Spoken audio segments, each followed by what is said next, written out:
नमस्कार दोस्तों, health job study में एक बार फिर से आप सबका बहुत बहुत स्वागत करता हूं। हमने जो है RRB health and malaria inspector की जो क्लासेस की सीरीज चला रखी है और जितने भी क्लास अभी तक में हुए हैं तो मैंने सोचा क्योंकि हेल्थ और मलेरिया इंस्पेक्टर की जब एग्ज़ाम डेट अनाउंसमेंट कर दी ही गई है जो आपकी मार्च 2025 में होने वाली है, क्वेश्चन का प्रैक्टिस भी जो है हम लोग शुरू कर दें। तो इसीलिए जो भी चैप्टर हम लोगों ने पढ़ लिया है उसका जो है क्वेश्चन हम लोग करेंगे और फिर नेक्स्ट चैप्टर वाला वीडियो भी जो है आप लोगों के लिए मैं लाता रहूँगा। तो आज के इस वीडियो में जो है मैं स्पेशली फूड एंड न्यूट्रिशन के बारे में जो हम लोगों ने पढ़ा है उससे कुछ रिलेटेड क्वेश्चन लेकर आया हूँ। और ये क्वेश्चन जो है दोस्तों बस एक पॉइंट व्यू के तौर पर आप लोग समझिएगा। बाकी एक क्वेश्चन से जो है 3-4 क्वेश्चन आप लोग खुद से भी बना सकते हैं। मैं बस आप लोगों को जो नोट्स के द्वारा मैंने पढ़ाया हुआ है उसी से रिलेटेड क्वेश्चन मैंने बनाया हुआ है और वही क्वेश्चन जो है मैं आप लोगों को इस पर देने वाला हूँ। तो आप लोग जो भी कैंडिडेट अगर नए जुड़ रहे हैं और वो सारे वीडियो क्लासेस नहीं देखे हैं तो डिस्क्रिप्शन में लिंक दिया हुआ है, जाके आप लोग वहाँ पर भी देख सकते हो ताकि यहाँ पे जो भी क्वेश्चन होने वाली हैं वो आप लोगों को अच्छी तरीके से समझ में आ जाए। तो चलिए without any further delay let's get started. तो फर्स्ट क्वेश्चन हम लोग का जैसे आप लोग देख पा रहे होंगे, तो फर्स्ट क्वेश्चन हम लोग का है दोस्तों, निम्नलिखित में से कौन सा माइक्रोसाइटिका एनीमिया का कारक है। और इसके जो पॉइंट्स है वो है प्रोटीन, आयरन, फास्फोरस और कैल्शियम। तो क्योंकि ये फर्स्ट क्वेश्चन था इसीलिए आंसर इसका ऑलरेडी पहले ही दिख चुका है, नेक्स्ट वाले क्वेश्चन से नहीं दिखेगा, मतलब कि थोड़ा लेट से दिखेगा। यहाँ पे मैंने पॉज कर रखा है इसीलिए दिख रहा है। तो इस क्वेश्चन का आंसर जो है वो है आयरन।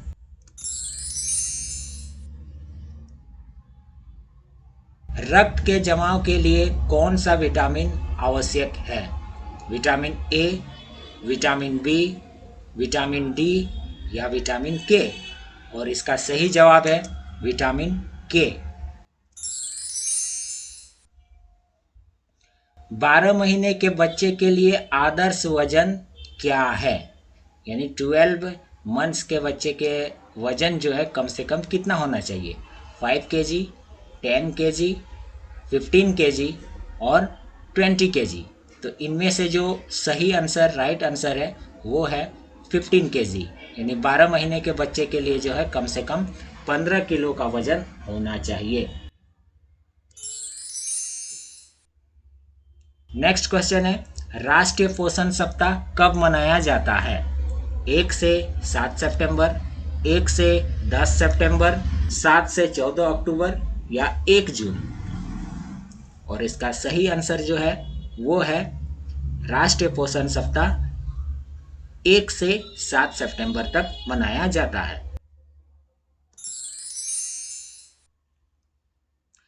महिलाओं में प्रति 100 ml रक्त में हीमोग्लोबिन की सामान्य मात्रा कितनी है, यानी 100 ml रक्त में हीमोग्लोबिन कितना ग्राम होता है महिलाओं में।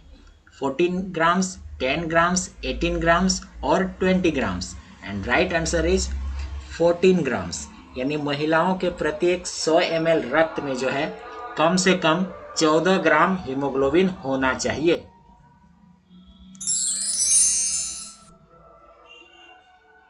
डैश के अलावा सभी पोषण विकार अत्यधिक पोषण विकार है, यानी एक के अलावा सभी जो है अत्यधिक पोषण करने से होता है, जैसे हाइपरविटामिनोसिस, ओबेसिटी, फ्लोरोसिस और ऑस्टियोमेलेशिया। तो इनमें से कौन जो है अत्यधिक पोषण विकार नहीं है। तो राइट आंसर है ऑस्टियोमेलेशिया, ये जो है अत्यधिक पोषण से नहीं होता है। बाकी हाइपरविटामिनोसिस, फ्लोरोसिस और ओबेसिटी ये सभी के सभी जो है अत्यधिक पोषण करने की वजह से होते हैं।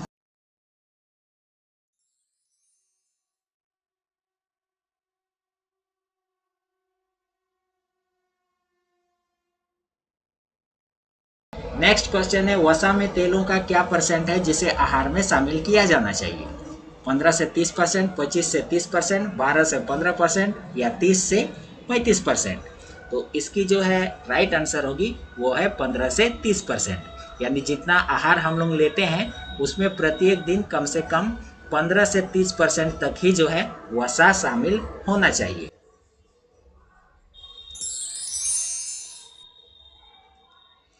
निम्नलिखित सभी प्रोटीन में से डैश को छोड़कर सभी जैविक घटक है, यानी एक प्रोटीन को छोड़ करके सभी जो है जीव से प्राप्त होते हैं। अंडा, सोयाबीन, मछली, दूध।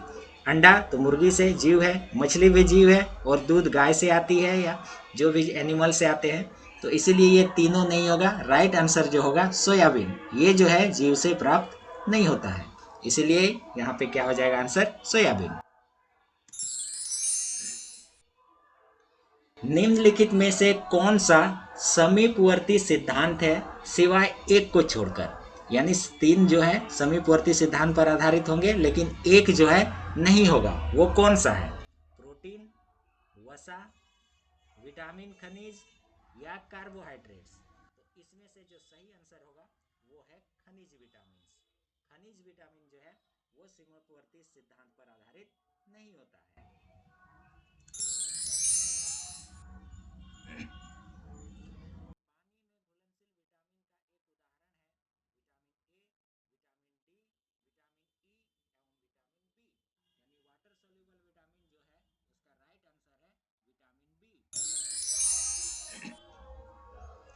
उच्च वसा वाले आहार से आपको कौन सी बीमारी हो सकती है? Lungs cancer, blood cancer, breast cancer या लीवर कैंसर? यानी हाई फैट्स हम लोग अगर लेते हैं तो उससे कौन सा बीमारी हो सकता है? इसके एग्जाम्पल भी दिए गए हैं, और इसका जो राइट आंसर है उसका जो होगा वो है ब्रेस्ट कैंसर। डायबिटीज मेलिटस का एक महत्वपूर्ण विकार है, यानी डायबिटीज मेलिटस किसका एक महत्वपूर्ण विकार है? Carbohydrate metabolism, mineral metabolism, protein metabolism या फैट मेटाबॉलिज्म? और सही आंसर इसका होगा कार्बोहाइड्रेट मेटाबॉलिज्म का जो है डायबिटीज मेलिटस एक महत्वपूर्ण विकार है। गंभीर कुपोषण एंथ्रोपोमेट्रिक का संकेत है, यानी एंथ्रोपोमेट्रिक जो है एक गंभीर कुपोषण है, और इसका संकेत जो है सिम्टम्स वो है उम्र के लिए वजन,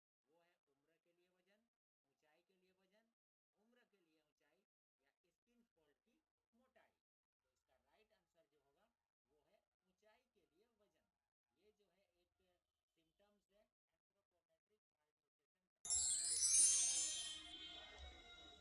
मालन्यूट्रिशन। दूध के पाश्चुरीकरण के लिए सबसे व्यापक विधि क्या है? उच्च तापमान कम समय, होल्डर विधि, उल्टा उच्च तापमान या कीटाणु शोधन विधि? और इसका जो करेक्ट आंसर होगा वो है उच्च तापमान और कम समय, यानी कि high temperature low time, high temperature short time.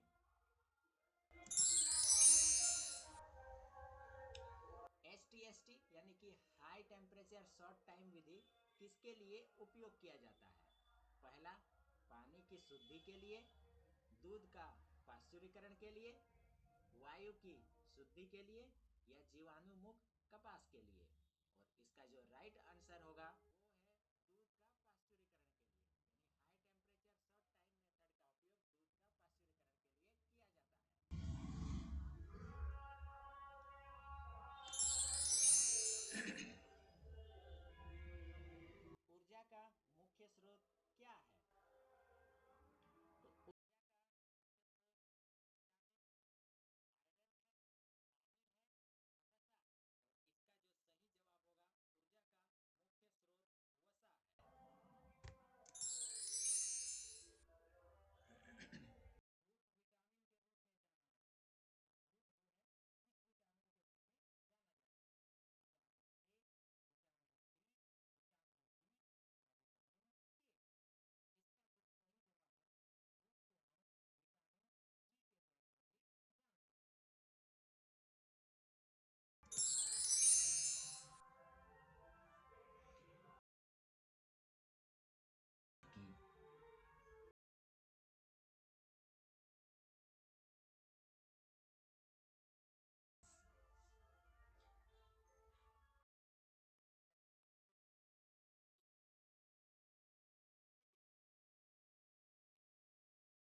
संतुलित आहार क्या है, मतलब कि बैलेंस ऑफ डाइट, वह भोजन जिस पर व्यक्ति का समूह रहता है, आहार को सुरक्षित करने की मात्रा, आहार की लक्ष्य प्राप्ति के लिए आहार, या वह आहार जिस पर पौष्टिक तत्वों की संतुलित मात्रा हो।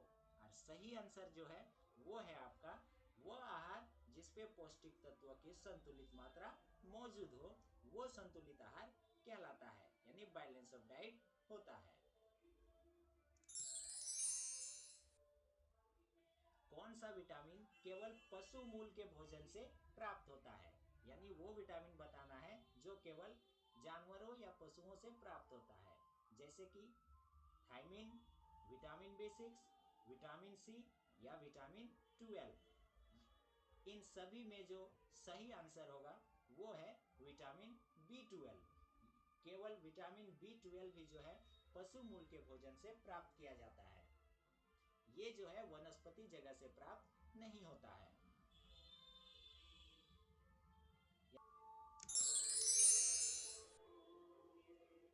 एक बच्चे के लिए सामान्य जन्म वजन क्या है, यानी कि जब भी कोई बच्चा पैदा लेता है तो उस समय कम से कम वो कितने केजी का होना चाहिए? 2 केजी का, 2.5 केजी का, 2.75 केजी का या 3 केजी का? और इसका जो सही जवाब है वो है आपका 2.5 केजी का। आहार सर्वेक्षण में कितने दिनों में एक आहार चक्र पूरा किया जाता है, यानी जब भी हम लोग आहार सर्वेक्षण करते हैं किसी का भी तो कितने दिनों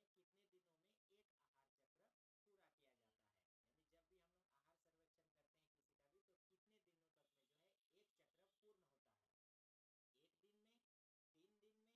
1 दिन में, 3 दिन में, 7 दिन में या 5 दिन में? और इसका जो सही जवाब होगा वो है आपका 7 दिन में, यानी जब भी हम लोग आहार सर्वेक्षण करते हैं तो एक चक्र के लिए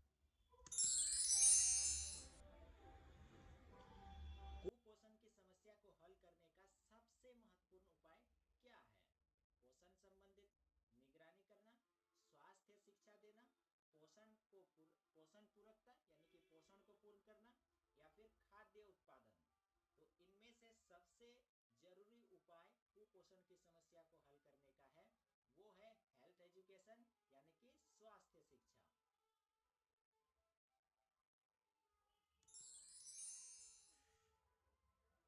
जैम और जेली को संरक्षित करने के लिए कम से कम डैश सांद्रता में चीनी डालकर किया जाता है, यानी जैम और जेली को जब भी हम लोग संरक्षित करते हैं तो कम से कम कितने प्रतिशत सांद्रता में चीनी हम लोग डालकर जो है उसको संरक्षित करते हैं? 75, 65, 40 और 30। और सही जवाब जो है इसका वो है 65% में।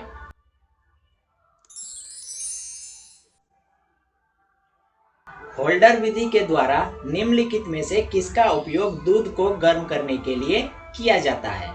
30 minute 60 degree Celsius, 30 minute 62 degree Celsius, 30 minute 63 degree Celsius और 70 डिग्री सेल्सियस 45 मिनट्स के लिए। और इसका सही जवाब होगा दूध को जो है हम लोग 30 मिनट तक 62 से लेकर के 63 डिग्री सेल्सियस में गर्म करते हैं, ये होल्डर विधि में होता है।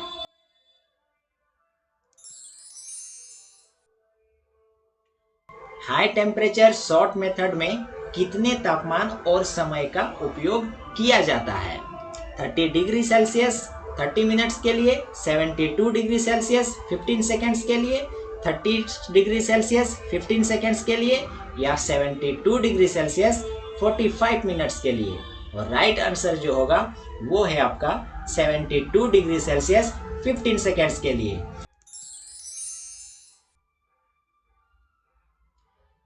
एक पुरुष का BMI का क्या होगा जिसका वजन 89 किलोग्राम और लंबाई 172 सेंटीमीटर है? 27, 30, 36 और 33। तो BMI जो है जिसका वजन 89 केजी और 172 सेंटीमीटर लंबाई है, इसका राइट आंसर होगा 30।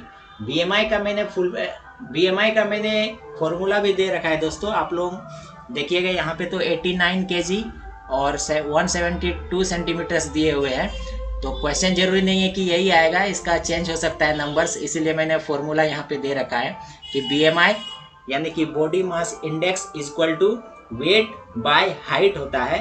वेट को हम केजी में लेते हैं और हाइट को जो है मीटर में लेते हैं, और ये मीटर जो होता है वो स्क्वायर में होता है। तो यहाँ पे 172 सेंटीमीटर्स दिया हुआ है। तो BMI निकालने के लिए पहले हम लोग 172 सेंटीमीटर्स को मीटर में कन्वर्ट करेंगे, यानी कि 1.72 मीटर हो जाएगा, और 1.72 मल्टीप्लाई 1.72 करेंगे क्योंकि मीटर स्क्वायर है, और तब जा करके हम लोग वेट से उसको डिवाइड कर देंगे। तो BMI जो हमारा निकल के आएगा वो 30 होगा। किस प्रकार के पोषण खाद्य पदार्थ टाइप 2 मधुमेह को कम करेंगे, यानी किस प्रकार के पोषक तत्व जो है टाइप 2 मधुमेह को कम कर सकते हैं। विटामिन की मात्रा, खनिज की मात्रा, प्रोटीन की मात्रा या फाइबर सामग्री। और जो इसका राइट आंसर होगा वो आपका है फाइबर सामग्री, यानी कि फाइबर वाली चीजें खाने से जो है टाइप 2 मधुमेह कम हो सकते हैं। अब टाइप 2 मधुमेह क्या होता है ये भी मैंने बता रखा है, उसका लिंक भी जो है वीडियो के डिस्क्रिप्शन में दिया हुआ है। आप लोग जा करके डिजीज वाला देखिएगा तो उसमें सारा कुछ आप लोगों को समझ में आ जाएगा।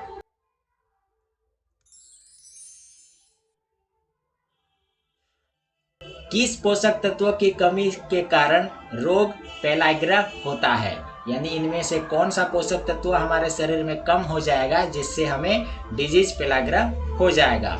कैल्शियम, विटामिन के, आयरन या फिर निकोटोनिक एसिड। और राइट आंसर जो होगा वो है निकोटेनिक एसिड। जब निकोटेनिक एसिड हमारे बॉडी में कम हो जाएगा तो हमें जो है पेलाग्रा डिजीज हो सकता है।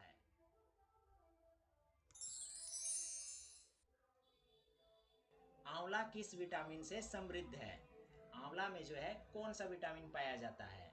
विटामिन सी, विटामिन के, विटामिन B12 या विटामिन डी। और इसका जो राइट आंसर होगा वो है आपका आंवला में जो है विटामिन सी पाया जाता है।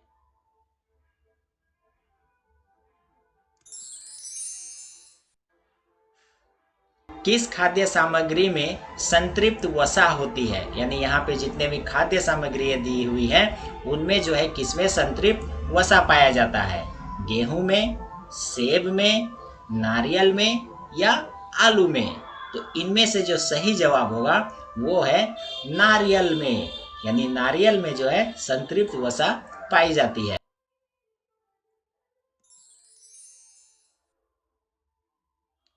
भोजन में ऊर्जा की इकाई क्या है, यानी जैसे हम लोग आलू को किलो में मापते हैं तो उसी तरह ऊर्जा को जो है हम लोग किस में मापते हैं, भोजन में। तो भोजन में ऊर्जा की इकाई क्या है, पाउंड है, मील है, कैलोरी है या फिर केजी है। तो यहाँ पे सही आंसर जो होगा वो है कैलोरी, यानी भोजन के ऊर्जा की इकाई जो है वो क्या है, कैलोरी है।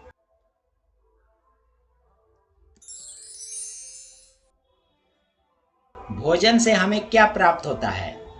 ऊर्जा प्राप्त होता है, भोजन खाते हैं तो हिम्मत प्राप्त होता है, साहस मिलता है या फिर प्रोत्साहन मिलता है। और इसका जो राइट आंसर होगा वो है ऊर्जा। व्यक्ति को प्रतिदिन पानी पीना चाहिए, यानी कम से कम एक व्यक्ति को जो है कितना पानी पीना चाहिए। 7 गिलास, 8 से 10 गिलास, 3 से 4 गिलास या फिर 1 गिलास। और सही आंसर जो है इसका वो है एक व्यक्ति को प्रत्येक दिन कम से कम 8 से 10 गिलास पानी पीना चाहिए।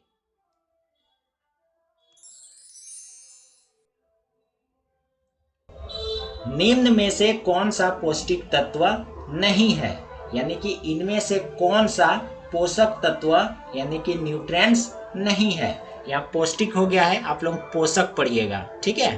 पोषक तत्व नहीं है, प्रोटीन, पानी, खनिज या हवा। तो इनमें जो है हवा पोषक तत्व के गिनती में नहीं आती है।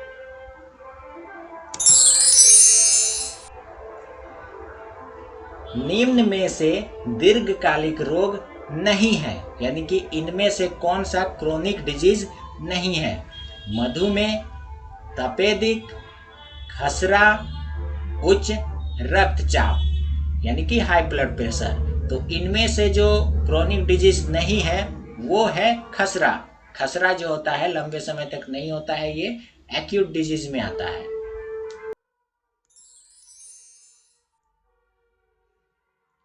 तेल से प्राप्त पोषक तत्व कौन से हैं?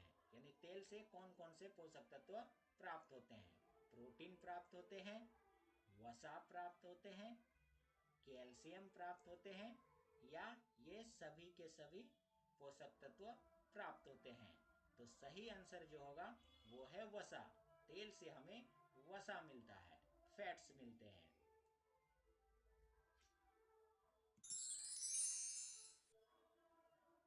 प्रोटीन से हमें कितने एमिनो एसिड प्राप्त होते हैं? 88, 22, 52 या 58? प्रोटीन में जो है एमिनो एसिड से बने होते हैं, ये मैंने ऑलरेडी बता रखा है। और इसका जो राइट आंसर होगा वो होगा कि प्रोटीन जो होते हैं वो 22 एमिनो एसिड से बने होते हैं, और इसमें से जो है कुछ ही बहुत इंपॉर्टेंट होते हैं। कितने? 8। प्रोटीन किस भाषा का शब्द है? यूनानी, भारत, अमेरिका, इंग्लैंड? और इसका जो सही जवाब होगा वो होगा यूनानी। प्रोटीन जो है यूनानी भाषा का शब्द है। कार्बोहाइड्रेट की कमी से कौन सा रोग होता है? घेंघा रोग होता है, बेरी बेरी होता है, स्कर्वी होता है, या कीटोसिस होता है? तो कार्बोहाइड्रेट की कमी से कीटोसिस रोग होता है।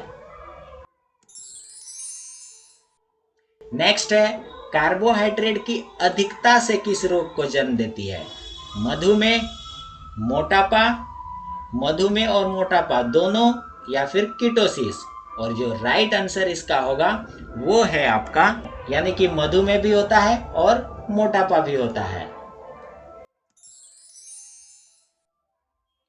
ग्लिसरॉल का प्रत्येक अणु कितने वसा अम्ल के साथ जुड़ा होता है?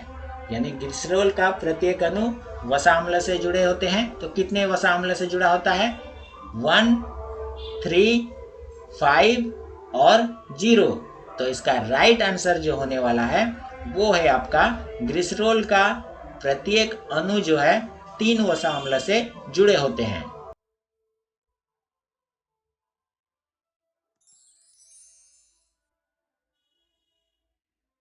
मानव शरीर के लिए कैल्शियम की औसतन आवश्यकता कितनी है? 100 से 200 मिलीग्राम, 400 से 500 मिलीग्राम, 700 से 1000 मिलीग्राम, या 10 to 20 मिलीग्राम? तो मानव शरीर को प्रत्येक दिन कैल्शियम की जो है 400 से 500 मिलीग्राम की मात्रा आवश्यक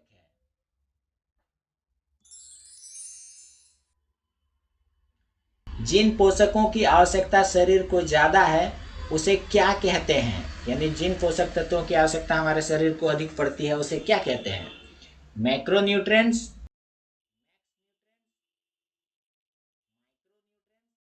या फिर मिनी न्यूट्रिएंट्स? और इसका जो करेक्ट आंसर होगा वो है मैक्रोन्यूट्रिएंट्स। यानी जिन पोषक तत्वों की आवश्यकता हमारे शरीर को अधिक मात्रा में होती है उसे मैक्रोन्यूट्रिएंट्स कहते हैं।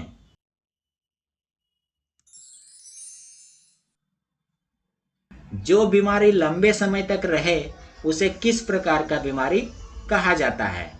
Acute disease, long time disease, short time disease और क्रोनिक डिजीज? और इसका जो राइट आंसर है वो है क्रोनिक डिजीज। जो बीमारी लंबे समय तक रहता है उसे क्रोनिक डिजीज कहते हैं।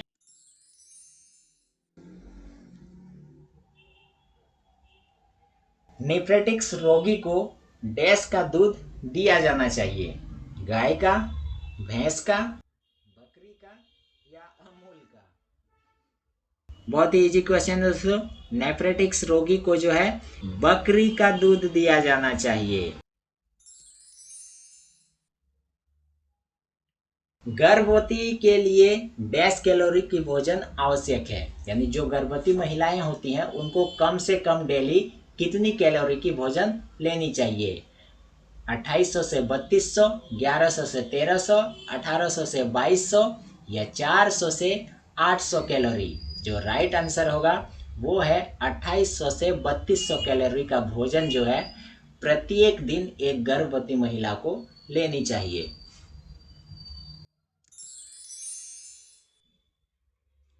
वसा की कमी से त्वचा में क्या होता है? यानी त्वचा स्किन जो है फैट्स की डेफिशिएंसी जब हो जाती है तब किस प्रकार हो जाती है हमारी स्किन? मोटे हो जाते हैं, शुष्क हो जाते हैं, पतले हो जाते हैं या फिर गीले हो जाते हैं? और इसका जो राइट आंसर होगा वो है शुष्क हो जाते हैं, यानी कि वसा की कमी से हमारे त्वचा शुष्क हो जाते हैं।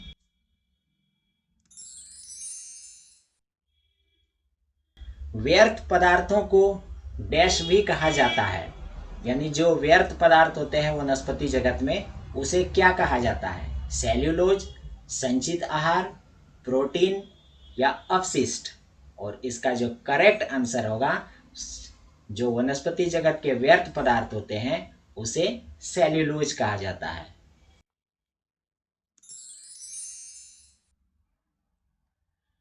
फ्लोरीन दांतों के डैश के लिए बहुत ही जरूरी है। फ्लोरीन जो है दांतों के किसके लिए आवश्यक है? दांतों की रक्षा के लिए, दांतों की मजबूती के लिए, दांतों के एनिमल के लिए या सफाई के लिए?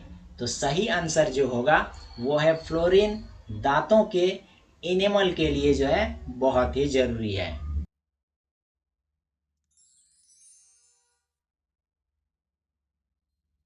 विटामिन डी डैश में घुलनशील होते हैं।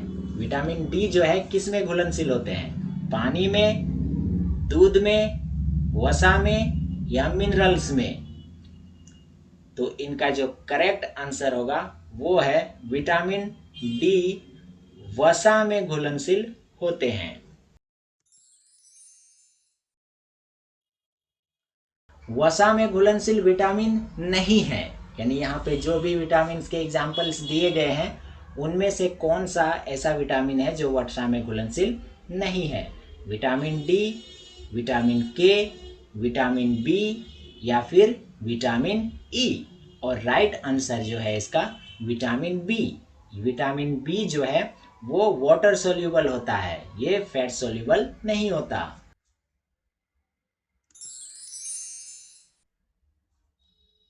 समय से पूर्व जन्म लेने वाले बच्चे को क्या कहते हैं?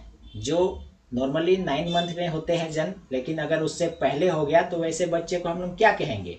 Pre baby, early stage baby, pre mature baby और प्री बर्थ बेबी। तो जो समय से पूर्व जन्म लेते हैं ऐसे बच्चों को हम लोग उच्च रक्तचाप वाले व्यक्ति को डैश का उपयोग नहीं करना चाहिए। जिनको भी हाई ब्लड प्रेशर होता है उनको किस चीज़ का उपयोग नहीं करना चाहिए? पालक का, अंडा का, आलू का या फिर तेल यानी कि ऑयल का? तो इसमें से जो सही और राइट आंसर है वो है आपका पालक का। जो भी हाई ब्लड प्रेशर से पीड़ित हैं उन्हें पालक नहीं खाना चाहिए।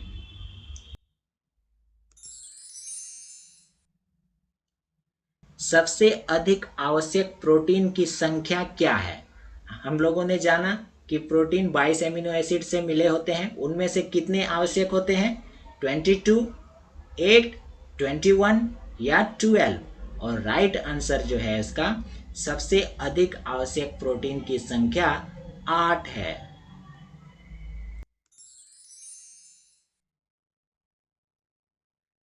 प्रोटीन की कमी से इनमें से कौन सा बीमारी हो जाता है? डेफिशिएंसी ऑफ प्रोटीन, क्वासिक्योर, मारस्मस, हैजा और तपेदिक? और राइट आंसर जो है प्रोटीन की कमी से यानी कि डेफिशिएंसी ऑफ प्रोटीन से क्वासिक्योर होता है। कार्बोहाइड्रेट की कमी से, डेफिशिएंसी ऑफ कार्बोहाइड्रेट से क्या होता है? क्वासिक्योर, कीटोसिस, हैजा और दमा? जो राइट आंसर है वो है कीटोसिस। कार्बोहाइड्रेट की कमी से कीटोसिस होता है।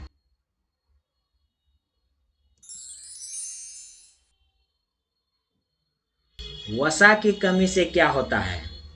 डेफिशिएंसी ऑफ वसा, फ्राइनोडर्मा, एक्जिमा, कीटोसिस और मलेरिया। तो वसा की कमी से होने वाला बीमारी जो है वो है आपका फ्राइनोडर्मा। कैल्शियम की कमी से कौन सी बीमारी? तो कैल्शियम की कमी से होने वाली बीमारी नेफ्रोटिक्स है, मियोसिस है, कीटोसिस है या ऑस्टियोपोरोसिस है। बहुत बार मैंने इसके बारे में पढ़ा चुका है और इसका जो राइट आंसर होगा वो है ऑस्टियोपोरोसिस। विटामिन ए की कमी से क्या होता है? जेरोप्थेल्मिया, जीरो ब्लाइंडनेस, जीरो म्योसिस या जेरोप्लाइटनिंग।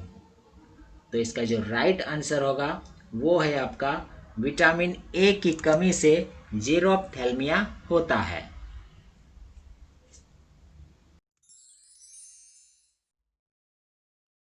विटामिन डी के कितने प्रकार होते हैं, कौन कौन, वही चीज यहाँ पे बतानी है। पहला है एर्गोकोलसेफेरॉल, कोलेकोलसिफेरॉल, दोनों आर्गोकोलसिफेरॉल और कोलेकोलसिफेरॉल, या फिर इनमें से कोई नहीं। और जो सही आंसर होगा वो है दोनों। एर्गोकोलसिफेरॉल भी होता है और कोलेकोलसिफेरॉल भी होता है विटामिन डी के टाइप्स।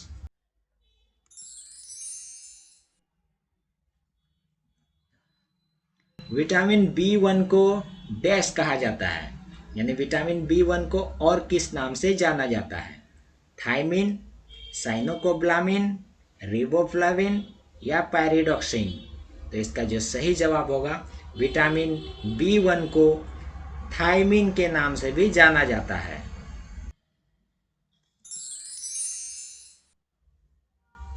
विटामिन रिबोफ्लाविन को डैश कहा जाता है, यानी रिबोफ्लाविन को और किस नाम से जानते हैं?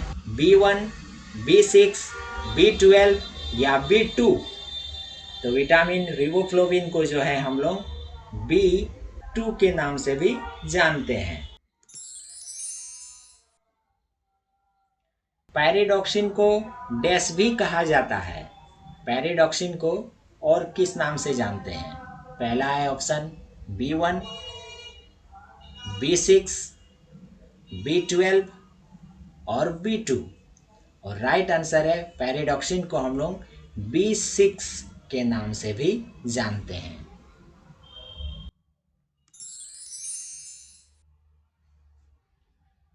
साइनोकोब्लामिन को डैश कहा जाता है। साइनोकोब्लामिन को और क्या कहते हैं? B1, B6, B12 या B2।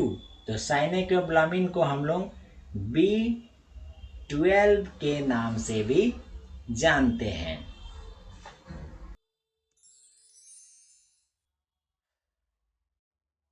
नियासिन की कमी से क्या होता है?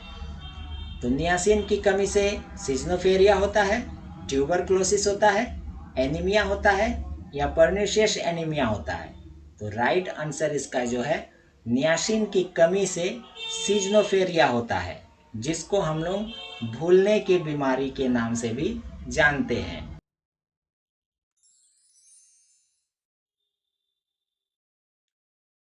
पर्निशियस एनीमिया कैसे होता है? पर्निशियस एनीमिया कैसे होता है? थायमिन की कमी से, पैरिडॉक्सिन की कमी से, रिबोफ्लाविन की कमी से या फिर साइनोकोब्लामिन की कमी से। और जो राइट आंसर है इसका वो है साइनोकोब्लामिन की कमी से। दोस्तों, यदि आप लोग मेरा वीडियो कंटिन्यू को देखते हैं तो वीडियो को लाइक जरूर कीजिएगा, और जो भी नए कैंडिडेट हैं तो चैनल को सब्सक्राइब करके रखिए, क्योंकि मार्च 2025 में जो है एग्ज़ाम होने वाली है, तब तक मैं सिलेबस कंप्लीट करा दूंगा आप लोग को। तो मेरी तरफ से जो भी जितनी भी पॉसिबल रहेगी मैं आप लोगों की हेल्प करता रहूँगा। बस आप लोग हमेशा बने रहिए, और किसी तरह के भी कोई जानकारी लेना चाहते हो तो मैं जो है आप लोगों के लिए एक दिन फिक्स करूँगा, और उस दिन मैं इस चैनल के माध्यम से लाइव आऊँगा और जो भी क्वेश्चन आप लोगों के होंगे उसमें हम लोग खुद लाइव आकर के जो है सवाल जवाब किया करेंगे। अगर मैं बहुत कैंडिडेट है मुझसे पीडीएफ ऐसे ही मांग रहे हैं, तो ऐसे तो मैं देने वाला नहीं हूँ। पीडीएफ आप लोगों को कमाना पड़ेगा और उसके लिए मैं देखूंगा कि आप लोग तैयारी कर रहे हैं कि नहीं। तो लाइव सेशन में वेट कीजिए, उसके लिए मैं डेट अनाउंस करूँगा, लाइव सेशन में आऊँगा और पीडीएफ आप लोग जीतिए और नोट्स का पीडीएफ लेकर के जो और अच्छी तरीके से आप लोग तैयारी कीजिए। तब तक के लिए यही वीडियो में हम लोग आगे बढ़ते हैं। विटामिन सी को किस नाम से जाना जाता है? तो विटामिन सी को और किस नाम से हम लोग जानते हैं? Ascorbic acid, C vitaminic acid, anti scorbutic acid, all of this. यानी किन किन नाम से विटामिन सी को जानते हैं? इसका राइट आंसर जो है वो है ऑल ऑफ दिस। नवजात में पाया जाने वाला हीमोग्लोबिन कौन सा है? हेमोग्लोबिन, हेमोग्लोबिन सी, हेमोग्लोबिन ए या हेमोग्लोबिन डी? और जो राइट आंसर है उसका वो है हेमोग्लोबिन। नॉर्मल हेमोग्लोबिन जो होता है वो नवजात में पाया जाता है। स्वास्थ्यता का प्रतीक वाला हेमोग्लोबिन कौन सा है? यानी कौन सा हेमोग्लोबिन है जिसको हम लोग देखकर बोल सकते हैं कि ये व्यक्ति जो है स्वस्थ है? यानी स्वस्थ व्यक्ति में ही जो है वो हीमोग्लोबिन पाया जाता है। ऑप्शन है haemoglobin, haemoglobin A, haemoglobin C या हीमोग्लोबिन डी। और राइट आंसर जो है वो है हीमोग्लोबिन ए। यानी जिसमें भी हीमोग्लोबिन ए की मात्रा पाई जाती है वो व्यक्ति स्वस्थ व्यक्ति कहलाता है।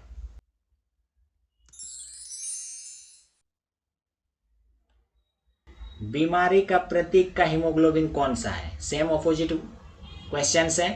हेमोग्लोबिन, हेमोग्लोबिन ए, हेमोग्लोबिन सी या नन?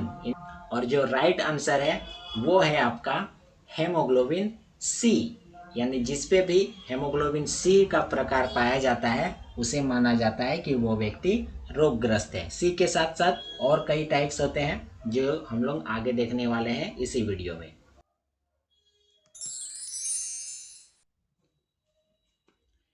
हेमोग्लोबिन सी, डी, ई, एम, एस किस टाइप के हेमोग्लोबिन है? डिजीज हेमोग्लोबिन है, बेस्ट हेमोग्लोबिन सी, बेस्ट हेमोग्लोबिन है या फिर हेल्दी हेमोग्लोबिन है या इनमें से कोई नहीं? इसका जो राइट आंसर होगा वो है ये सभी के सभी रोगग्रस्त हेमोग्लोबिन है, यानी कि डिजीज हेमोग्लोबिन है। जिसपे भी सी, डी, ई, एम, एस टाइप के हेमोग्लोबिन होंगे उन्हें रोगग्रस्त माना जाएगा। हेमोग्लोबिन ए की मात्रा कम हो जाने से क्या होता है? Anaemia, persistent anaemia, thalassemia, thalassemia या हाइपोथायराइडिज्म? और राइट आंसर इसका जो होगा वो है आपका थैलेसेमिया। यानी कि जिसको भी हेमोग्लोबिन ए की मात्रा कम हो जाती है उसे थैलेसेमिया हो जाता है।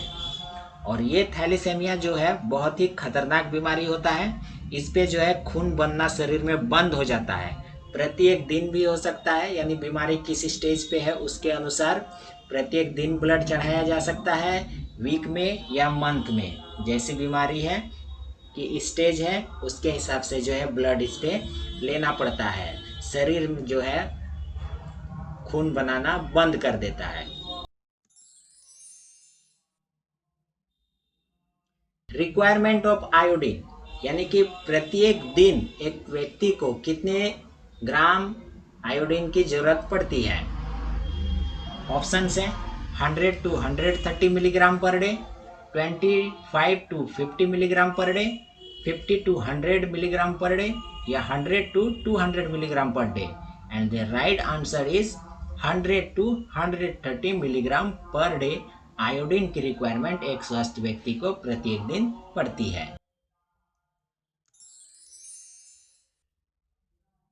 रिक्वायरमेंट ऑफ आयरन मेल में, यानी पुरुषों को जो है प्रत्येक दिन कितनी आयरन की आवश्यकता होती है, लौह तत्वों की आवश्यकता होती है? 20 to 25, 24 to 40, 50 to 100 और 30 to 40 मिलीग्राम्स पर डे। और इसका जो राइट आंसर होगा वो है 24 to 40 milligrams per day.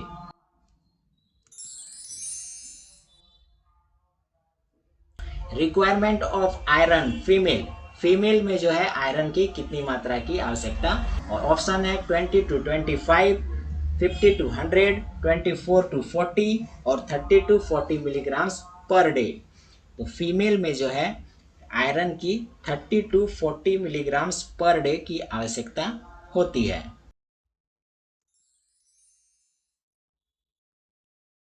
Child में आयरन की कितनी आवश्यकता होती है? चाइल्ड में जो है 20 to 25 मिलीग्राम, 50 to 100, 24 to 40 और 30 to 40 milligrams. 20 to 25 milligram per day iron की जरूरत जो है चिल्ड्रन को होता है। रिक्वायरमेंट ऑफ फास्फोरस, फास्फोरस की कितनी मात्राएं प्रत्येक दिन जरूरत होती है? 200 से 300, 300 से 400, 400 से 700 या फिर 600 से 700 मिलीग्राम पर डे। और इसका जो सही आंसर होगा 400 से 700 मिलीग्राम पर डे फास्फोरस की आवश्यकता प्रत्येक दिन एक स्वस्थ व्यक्ति को होता है।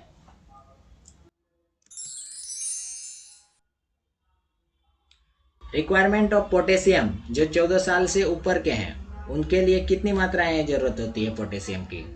200 से 300, 300 से 400, 400 से 500 या फिर 4700 मिलीग्राम पर डे, यानी कि 4700 milligram per day. And right answer भी यही होगा, 4700 मिलीग्राम पर डे पोटेशियम की जरूरत पड़ती है 14 साल से ऊपर वाले के व्यक्तियों को।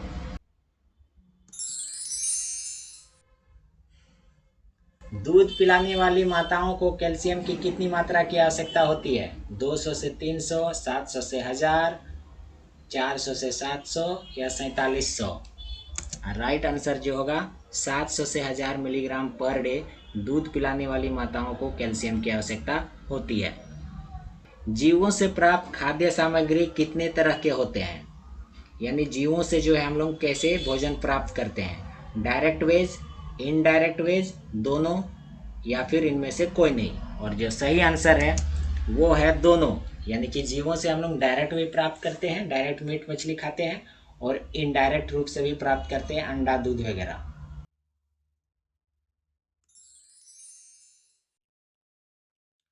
संतुलित वसा क्या है? Balance fats. पशुओं से प्राप्त वसा होता है, तेल से प्राप्त वसा होता है, पौधों से प्राप्त वसा होता है, या फिर नारियल से प्राप्त वसा होता है?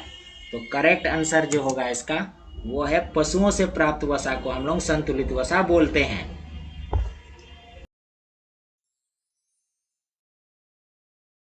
वसा के अधिक प्रयोग से क्या होता है? ऑस्टियोपोरोसिस, एथेरोस्क्लेरोसिस, कीटोसिस या एंथ्रोक्लोरोसिस? और जो इसका सही आंसर होगा वो है एथेरोस्क्लेरोसिस।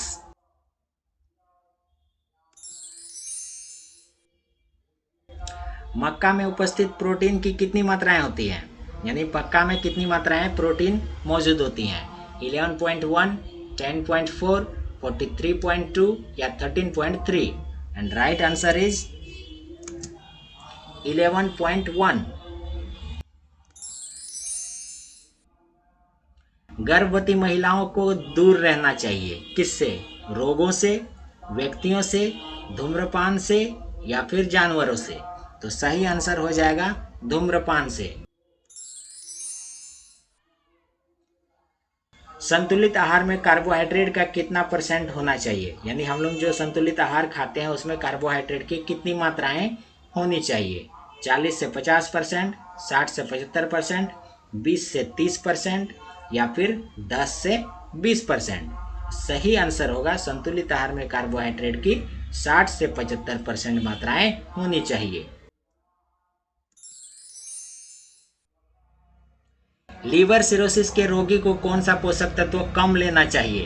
यानी जिनको भी लीवर सिरोसिस हुआ है उसे कौन सा पोषक तत्व कम मात्रा में लेनी चाहिए?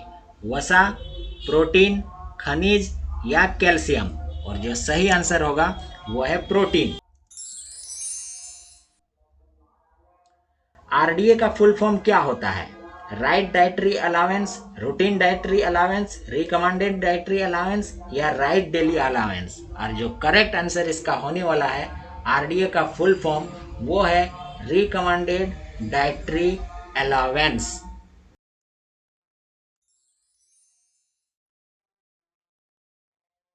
डब्ल्यूएचओ का फुल फॉर्म क्या है? World health organisation, world health orientation, world health office या वर्क हेल्थ ऑफिस। और राइट आंसर जो इसका हर किसी को पता है, बहुत ही सिंपल सा है। राइट आंसर होगा इसका वर्ल्ड हेल्थ ऑर्गेनाइजेशन। तो ये था दोस्तों कुछ क्वेश्चंस फूड एंड न्यूट्रिशन से रिलेटेड। बाकी और जो भी चैप्टर मैंने आप लोगों को वीडियो के थ्रू जानकारी दी है उसका भी मैं क्वेश्चन लाता रहूँगा। बस आप लोग इसी तरह प्यार बनाए रखिए, चैनल को सब्सक्राइब करें, वीडियो को लाइक करें, और नए कैंडिडेट जुड़ रहे हैं तो उसको ज़रूर से ज़रूर आप लोग शेयर भी करें ताकि दूसरे कैंडिडेट भी इससे जुड़ पाएँ। तो फिर मिलते हैं एक नए वीडियो के साथ, तब तक के लिए आप सबका बहुत बहुत धन्यवाद।